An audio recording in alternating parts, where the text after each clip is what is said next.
Ja, hier liegt leider sehr viel Müll rum. Man nimmt, was man kriegt. Oh. Oh, fuck.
Nach meiner Ankunft in Albanien musste ich erstmal diesem Monstersturm hinter mir entkommen. Deswegen bin ich noch in die späten Abendstunden reingefahren. Da sind mir noch diese polnischen Selfmade-Camper hier aufgefallen. Ziemlich cool. Einfach mit Spanngurt festgemacht. Scheint zu halten. Naja, mit Anbruch der Dunkelheit wollte ich dann schon gerne ein Schlafplätzchen finden. Gestaltete sich aber schwieriger als gedacht. Ja, da bin ich da mal einfach in dieses Kieswerk hier reingefahren. Da war halt das Tor offen. Ja, schien mir dann aber doch nicht so eine gute Idee zu sein, nachdem ich hier die Wachhunde und ein aufgebrachter nackter Mann vom Platz verwiesen haben.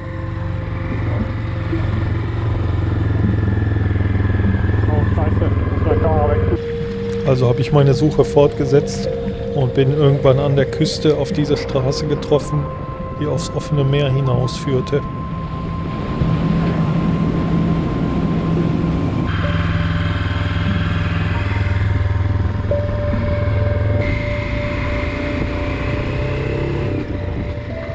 Bin jetzt hier auf so eine Halbinsel gefahren, die mit Restaurants übersät ist, eigentlich hauptsächlich. Und jetzt hier auf so einen Parkplatz gefahren und hau mich jetzt einfach hier in die Ecke. Sieht man nicht. Ich habe mit 2 Fischern hier gesprochen, auf Italienisch. Die meinten, oh, ist kein Problem. Hier sind halt die ganzen Fischerboote. Ja, und da drüben habe ich sogar vom Restaurant Klohäuschen. Okay, sneaky Kochshow auf dem Parkplatz, schön versteckt mit dem Motorrad. So, den Reis mit Wasser anreichern. Das Wasser habe ich aus dem Bad da drüben. Noch Feuerholz gesammelt.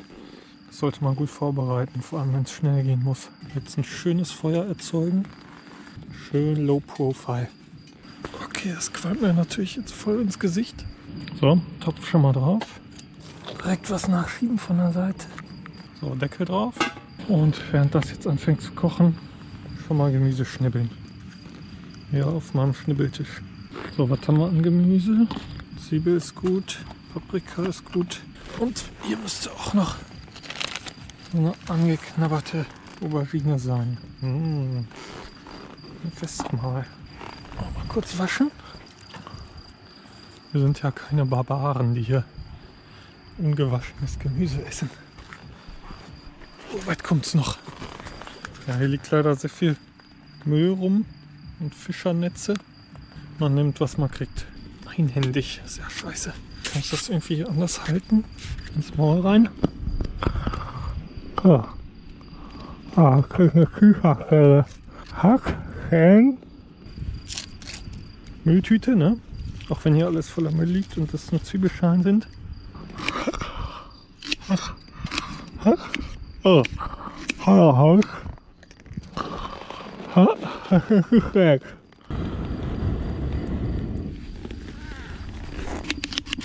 Finger.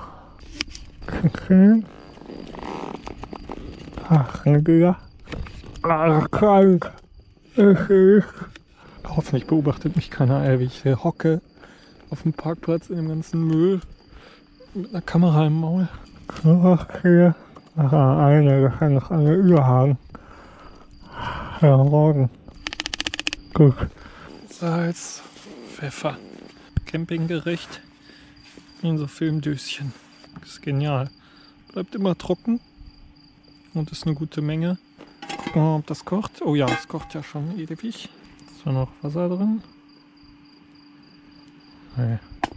Gefühlt könnte ich jetzt so ein bisschen Öl reinmachen, dass er so ein bisschen anbrät, aber ich habe nicht viel Öl und nicht viel Zeit. Rein ins Maul. Scheiße. Hahaha. Öl rein. Den Kran rein. Ich brauche meinen Löffel zum Umrühren. Das ist noch im Tankrucksack. Hoppa. Zack. Oh, steht ein bisschen schräg, der Kocher. Das ist da nicht optimal.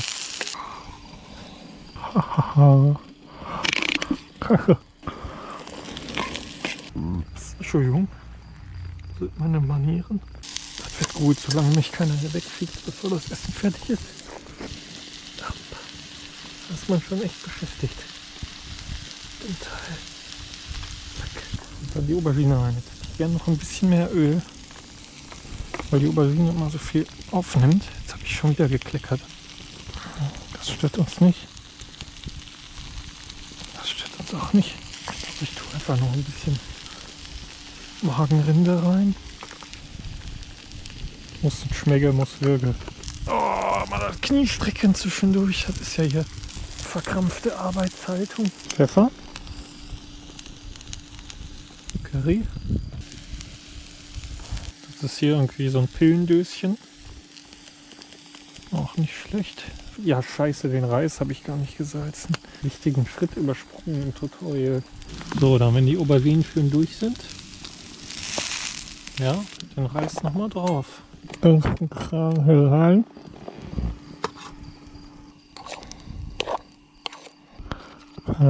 Noch an. So, ich habe noch ein paar Erdnüsse aus Kroatien. Die kommen jetzt einfach noch mit rein.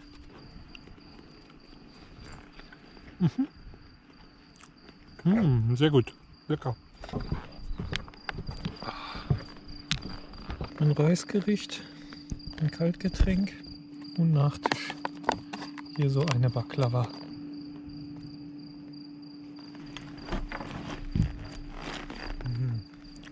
Ich habe auch das Gefühl, die Gemüse, Paprika und so schmeckt ja besser als in Deutschland. Jetzt ja auch so vom Markt und so. Schmeckt richtig gut. Intensiv. Gute Nacht.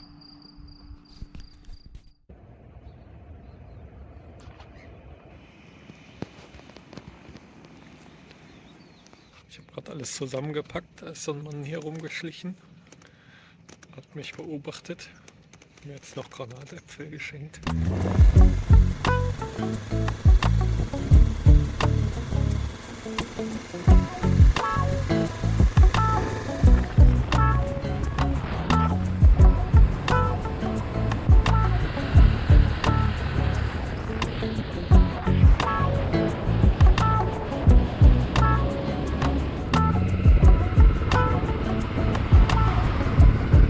Ölwechsel. Heißes, schwarzes Gold. Motherfucker. Scheiße, ich Idiot, ey. Mit einer Hand zu filmen war dumm.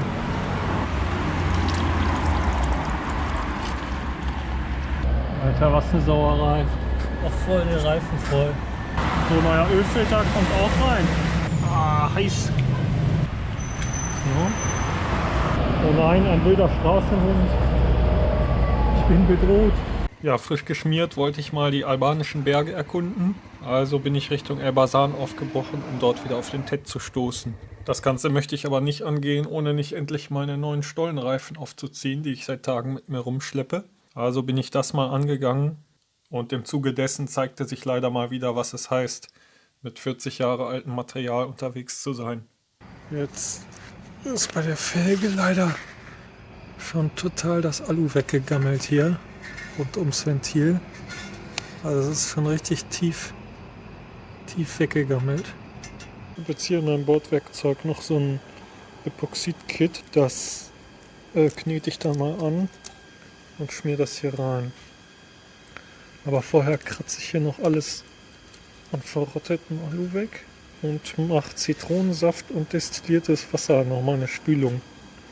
Da habe ich den Tipp bekommen, das hält wohl die chemische Reaktion ein bisschen auf. Oh, das habe ich jetzt schön glatt geschliffen und gekratzt. Und jetzt muss ich irgendwie damit arbeiten, was ich hier finde, irgendwo in Albanien. Deswegen Zitrone vom Baum gepflückt.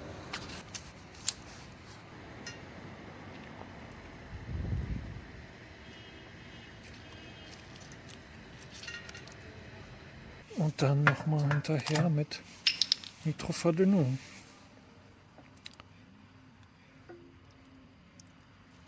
Diesen Cocktail nenne ich albanische Bitch. Ich knete mal die Hälfte an. Ich weiß noch nicht, ob das in die Finger kommen soll. Aber ich knete das jetzt einfach mal durch. So, schön eine homogene Masse. Hier so eine Stecknussverlängerung, dass das Ventilloch sich nicht verschließt. Aber ich glaube, da muss ich jetzt mal die Kamera wegtun. Also wenn das nicht mal absolut professionell aussieht, das lasse ich jetzt trocknen über Nacht. Alter, kann ich jetzt auch mal was essen oder so? Hoffentlich bleibt das heute noch so stehen, ey. Oh mein Gott. So Leute, das war's für heute mit Vanjas Werkstatt. Wahnsinn. Jetzt gehen wir schnell ins Bett. Morgen geht's weiter. So, noch eben Lager aufbauen. Zack, zack. Ach, fertig. Am nächsten Morgen habe ich meine Versiegelung abgeschlossen und endlich den neuen Schlappen aufgezogen. Ist ja ganz schön mühsam, so einen Stollenreifen per Hand aufzuziehen, aber mit der richtigen Technik und genug Schmierseife geht's ganz gut. Ja, das muss ich mir merken, um den Schlauch zu montieren, um das Ventil reinzubekommen. Ist da mir immer die Reifenflanke im Weg. Also auf einer Seite ein Holzflock rein oder was auch immer. Und auf der anderen Seite mit dem Montiereisen rüberhebeln. Und dann kommt man da gut dran. Boah, der Reifen geht so knapp da am Kettenschutz vorbei. Ich glaube, der wird mir den abreißen. Scheiße. Naja, egal. Die neuen Reifen sind drauf und sehen auch richtig brutal aus. Ich bin hyped. Die vordere Felge war auch ein bisschen angefressen, aber nicht so schlimm wie die hinten. Schauen wir einfach mal, wie lange das noch hält. Ich mache mich jetzt wieder auf in die Berge. Unterwegs ist dann dieser Kollege mit seiner Honda an mir vorbeigescheppert. Da haben wir kurz überlegt, Motorräder zu tauschen. Aber ihm hat dann mein Motor zu sehr gerasselt. Da ist nichts draus geworden. Hättet ihr aber bestimmt nicht bemerkt, oder? Ich muss jetzt immer stehen bleiben zum Filmen. Aber es ist echt ein schönes Gebirge hier. Also das Ganze ist noch 10-mal gefährlicher geworden jetzt mit den neuen Reifen.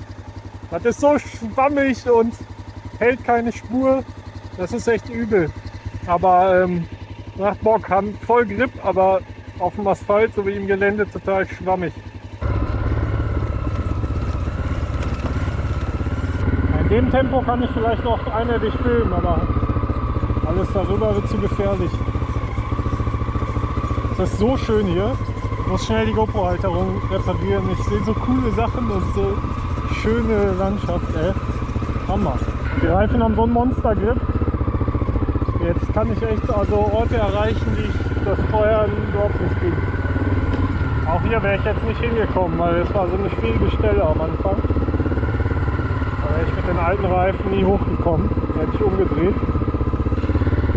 Das ist hier eine Hauptstraße.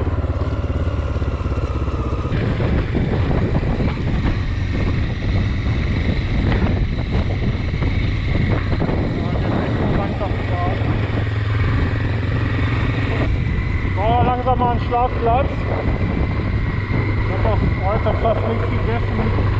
Muss ich mal was kochen und so. Ja. Ja, ich fahre vielleicht mal ein paar Pfade rechts und links rein. Dann schauen wir mal. Also heute Nacht wird es auf jeden Fall regnen. Wahrscheinlich kommt der von da hinten. Deswegen, ich habe da gerade nach einem Schlafplatz geguckt, da waren auch schöne Plätze, aber nicht so geschützt. Ich bin jetzt hier reingefahren. Hier ist total windgeschützt durch die Bäume her. ist ein relativ flaches Plätzchen, da kann ich pennen irgendwo. Da haben wir hier einen schönen Wall, Wetterschutz, aber nicht so hoch, dass irgendwie sich da Wasser ansammelt und uns wegspült. Heute den ganzen Tag nur noch Reifen gewechselt und nichts gefressen. Oh, jetzt merke ich es im Magen. Wird auf jeden Fall gerade richtig stürmisch da drüben und dunkel. Ich glaube, ich baue doch zuerst das Tarp auf, dass das schon mal sicher steht. Ja, und essen Keks.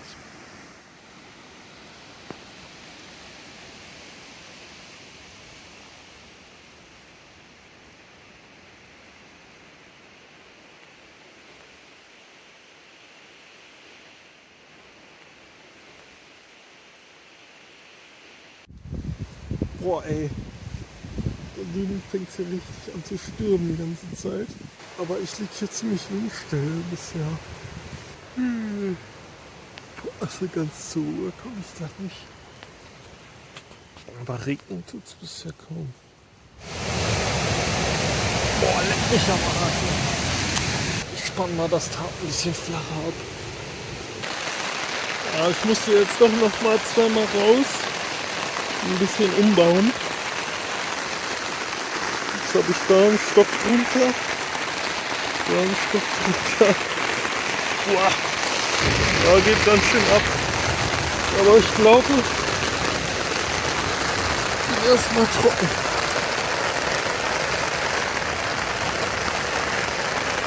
Aber so richtig beruhigt schlafen geht gerade nicht.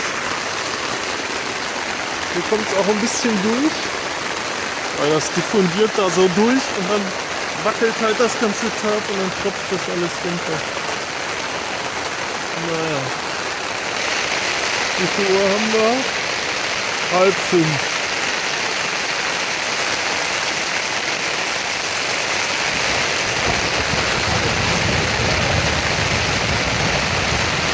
Juhu! Oh Scheiße, jetzt habe ich doch ein Problem. Jetzt hat nämlich der Wind gedreht und zieht hier voll rein. Boah, jetzt muss ich doch nochmal umbauen. Das riecht jetzt voll rein und stürzt mir noch ein. Okay. Das ist ja auch noch ein Skorpion, Alter. Direkt in meinem Schlafplatz. Kacke, jetzt steigt ja auch echt das Wasser. Und da draußen ist es richtig nass, auch alles überschwemmt. So ein bisschen abschüssig ist es halt nach hier doch. Scheiße. Das läuft zu langsam rein. Ey, ob das jetzt noch lange weiter regnet, ich weiß es nicht. Da ist ein fucking Skorpion in meiner Tasse. Ja, es hört immer so ein bisschen auf und dann geht es wieder richtig ab. Ja, ich glaube, ich höre mal jetzt auf zu filmen. Dass nicht auch noch mein Handy-Akku leer ist. Oh, Kacke. Boah. Kalt wird mir auch langsam. Ich ziehe mich erstmal warm an, solange es hier noch ein bisschen trocken ist. Ich noch trockene Klamotten habe. Puh, ich habe es überlebt. Aber gerade so, ey. Ich habe dann alle Regenklamotten angezogen und so und warme Sachen, dass ich allzeit bereit bin. Und ja, dann wurde es irgendwann so ein bisschen weniger, dass das Wasser wieder versackt ist. Mehr oder weniger ist aber immer noch reingelaufen. Deswegen habe ich mich jetzt noch mal anders positioniert. So ein bisschen, also vorher lag ich hier, da lief es immer rein von oben. Jetzt liege ich hier auf so ein bisschen, hier ist so ein bisschen höher. Ja, liegt voll scheiße, aber dann konnte ich tatsächlich besser schlafen als vorher. Also vorher hatte ich die ganze Zeit Stress, weil es überall reinregnete und so. Und ich da so nackt im Schlafsack liege. Oh, sorry, jetzt voll müde. So in den ganzen Klamotten konnte ich mich irgendwie besser entspannen. Und dann ein bisschen pennen.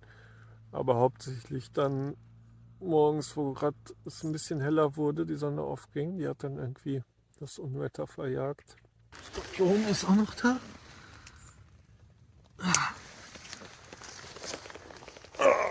Und so sieht das hier draußen aus. Hier hat sich auch kein Wasser gesammelt. Ja, als wäre nichts gewesen hier. Und heute Nacht mich fast gekillt. Da sah man auch die Berge nicht mehr und so. Das war alles im Regen verschwunden. Da bin ich froh, dass ich jetzt die Schredderreifen hier drauf habe. Das ist ja hier jetzt schon ganz schön matschig. Und der Weg bestimmt auch. Die sind echt geil, die Dinger. Mega geil. Am Anfang bin ich 1000 Tote gestorben und dachte, das geht gar nicht. Auf der Straße und so ist es total schwammig und hält überhaupt nicht die Spur und auch nicht viel Grip. Und also man wabbelt die ganze Zeit so rum, also permanent. Kann sich echt nicht entspannen. Aber das hat sich ein bisschen gebessert, also vielleicht habe ich mich dran gewöhnt und der muss sich natürlich auch ein bisschen einfahren. Aber es ist immer noch krass und 10-mal gefährlicher als vorher jetzt. Und auf dem Schotter oder das, was ich jetzt gefahren bin an Gelände, da ist es auch die ganze Zeit so schwammig und so. Aber halt hat trotzdem mega Grip, also rutscht jetzt nie so voll weg. Oder auch wenn es bergauf eine schwierige Passage geht, dann zieht der einfach hoch. Das ist echt geil. Also kann ich jetzt auch Passagen fahren, die ich vorher nicht fahren konnte. Das macht es natürlich auch dann nicht ungefährlicher, weil ich dann da auch lang fahre. Aber es geht halt viel besser. Es macht richtig Bock. Muss ich echt nochmal neu dran gewöhnen. Ist nicht ohne. Aber geile Dinger sind das. Also macht richtig Spaß.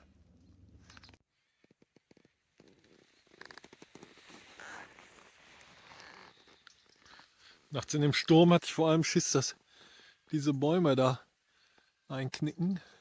Und dann noch schön mir die Hochspannungsleitung mit reingezogen. Aber ist ja nichts passiert. Da sind mir noch diese polnischen Camper hier ins Auge gefallen. Ja, das fand ich cool. Hier, schau mal, mit Spanngurt einfach festgemacht. Das ist doch bekloppt.